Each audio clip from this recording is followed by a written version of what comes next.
watch some style. Yeah, me I say. Anchovy police, just robbed me $50,000 a while ago. So tap me.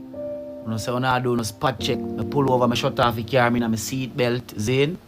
So no one search my phone, which me know say nothing on my phone. I never did have to pull my phone. You see me? I pull the phone. Take my phone in my brother and type in UK address in my phone. See? And when Google pull up overseas name or something, call on a squad friend, cook up and tell them to go charge me this scam in a camera free port my friend.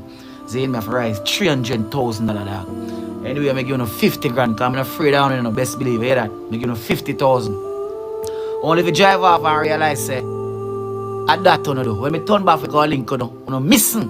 Brother son hungry on the road, my dog. You can't wait till we do a crime, you have a pin nothing for me in a killer. You a criminal.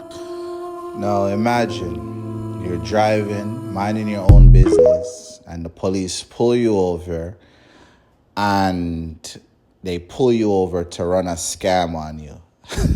You can't make this stuff up. Only in Jamaica. And I believe what he's saying. I'm going to tell you a story.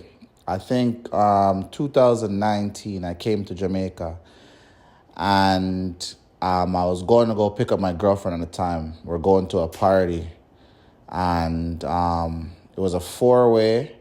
It was late. So, when you're driving in these neighborhoods where there's no cars on the road, you're gonna hit the gas because, the streets are empty because it's late. We're going to a party.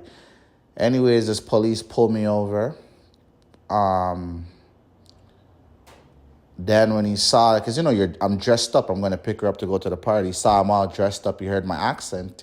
He starts to ask me, how much currency do you have on you and what type of currency? So I'm like, what do you mean what type of currency?